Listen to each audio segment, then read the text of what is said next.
Alright guys, so Jon Stewart over on The Daily Show recently did a monologue where he ripped into both Trump and Biden for what I think is pretty obvious mental decline on both sides of this equation. So let's go ahead and jump into this clip and sort of work our way through the first bit of it. Tonight, we're going to get a quick state of play on this incredibly consequential presidential election. I guess the election has basically boiled down to each candidate accusing the other of having soup where there should be brain. There is plenty of fodder for the attacks. For instance, for President Biden, it is his habit of seemingly staring at what can only be considered ghosts or out-of-frame paratroopers, and then, when he's pulled back into frame, somehow giving the impression someone has just quantum leaped into his body. No, don't look directly at the sun, sir. That would...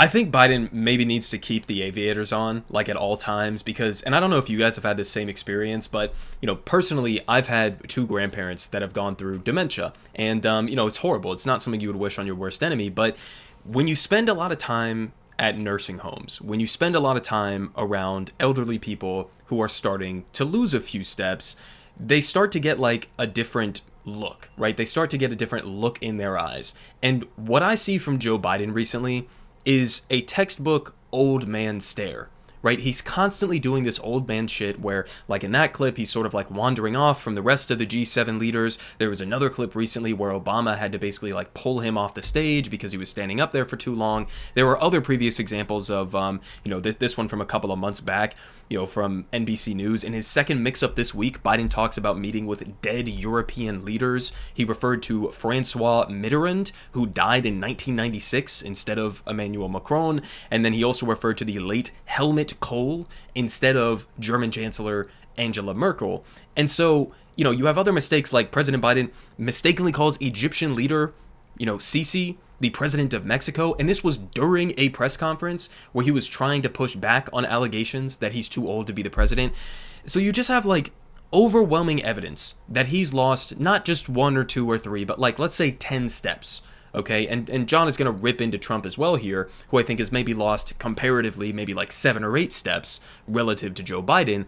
But for Democrats, for liberals to still be in denial about this, I mean, I saw a lot of pushback on the clip that Jon Stewart just showed there with Democrats saying, oh, he was just looking at another paratrooper. Like, everybody's taking this out of context. The White House actually came up with a new term. I think it's like cheap fakes is what they're calling it. And they don't mean like deep fakes in the sense that it's like AI and totally manipulated. They basically just mean like out of context clips. And they're starting to call that cheap fakes for some reason. So they came up with an entirely new term that doesn't even really exist. But so they were pushing back on this clip and saying, oh, it was out of context. He was looking at the other paratrooper, like you guys are all lying. But at some point it's like, okay, even if you want to say that's out of context, we have 500 other clips. I think every honest person at this point can admit that Joe Biden right now in 2024 is not the same Joe Biden from when he was the vice president under Obama. He's lost it at this point. Okay? And he's not even really the same guy that he was even just a couple of years ago in the 2020 election. It's gotten progressively worse and worse as time has gone on.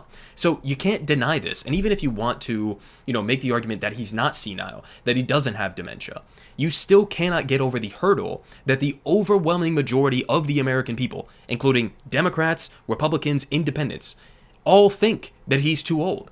So that's not something you can even really fix, right? You're not getting any younger as time goes on. So it's not even something you can really fix. So at some point you have to admit that that's a major issue. And I mean, a long time ago, you should have subbed him out. He shouldn't have been running for re-election in the first place. But anyways, we continue because John is going to rip into Trump here as well. Now, and as for Trump, basically it's Trump tripping over his own dick anytime he tries to capitalize on Biden's age. Like this weekend, Trump appeared at the Herbalife of political conventions, Turning Point USA, where Trump articulated his case for having best brainful neurons smart. Joe Biden has no plan. He's got absolutely no plan. He doesn't even know what the word inflation means. Oh, you did it! No!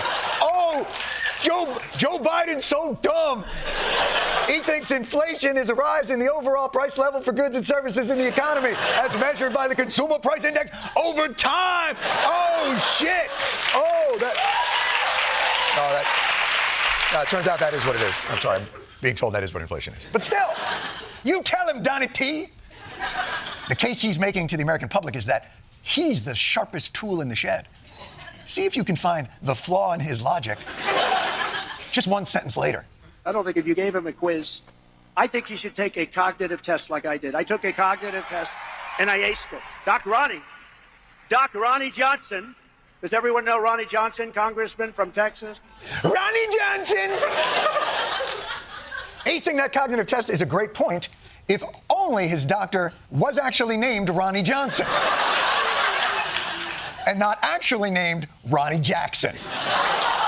He got the guy's name wrong on his cognitive test. All right. So the other thing to point out about this Ronnie Jackson Johnson guy is that apparently this is the same guy who was like pushing pills in the Trump administration. I'm not exactly sure if this is like the most credible source to make a determination as to whether or not you are cognitively, all with it there or something. But it's also just how humiliating is it that we got a guy who's running for president, right? Donald Trump.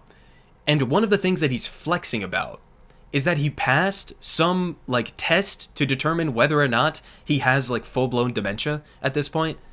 This is what we're bragging about. Guys, we're talking about a test that like some of the questions are like, can you look at a clock and then say what time it is on the clock? Like it's shit like that.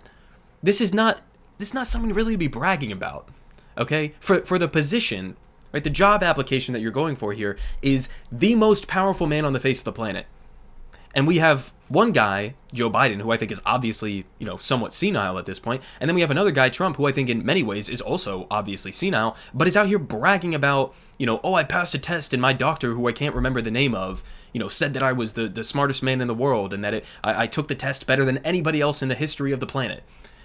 It's all just a joke. It's all just so humiliating. And so what this really comes down to, I guess, at the end of the day, in terms of like how this is going to impact the 2024 election, I've shown you guys a polling showing that, again, a majority of the American people think Biden is too old, and I think some of that is probably a little bit vibes based because Trump, has just by his sort of like personality, by his, entertainer sort of background, he's able to sort of more effectively deflect away from his obvious cognitive shortfalls.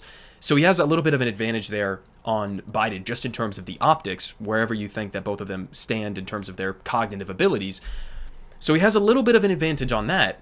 But like, these are the two candidates that we have in this election. These are the two guys. We couldn't do any better than this. This is, I showed you guys this polling recently, right?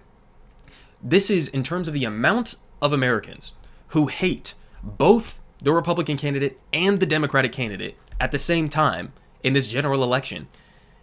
In the entirety of the modern history of American politics, this is the worst. In other words, more Americans hate both candidates this election cycle than in the last 40 some odd years. It's even worse in 2024 than it was back in 2016 when the matchup was Hillary Clinton versus Donald Trump. Somehow Joe Biden is outpacing that number of the amount of people who hate both candidates, right? And I certainly fall into that camp of hating both candidates, right? So there's going to be a number of different things that come into play in this election. I think anybody who's telling you 100% that Donald Trump is going to win or Joe Biden is going to win, they're probably lying to you or they're way too overconfident. So who knows what's going to happen in this election? But the idea, especially for Democrats, guys, the idea that Democrats are running on a platform of we are the only people standing in between, democracy and authoritarianism, right? Between a democracy and a Trump dictatorship. And you are setting up those as the stakes of this election, and then simultaneously running one of the weakest candidates in modern American history in Joe Biden. I mean, it's just a joke. It's a complete fucking farce, right?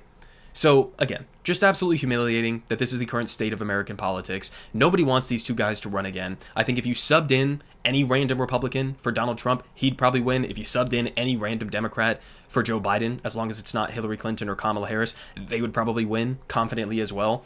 But instead, like, this is what we're stuck with. And then we have RFK Jr., who's the third candidate in the race in terms of the polling standings. And it's not even like he's better on policy.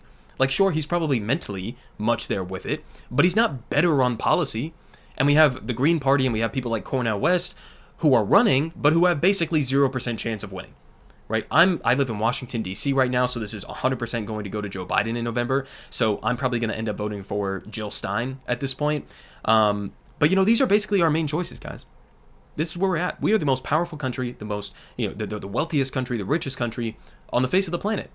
And to think that one of these two motherfuckers, Donald Trump or Joe Biden, are going to be leading this country potentially 4 years from now is absolutely disgusting.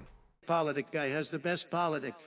Believe me, no one does it like him.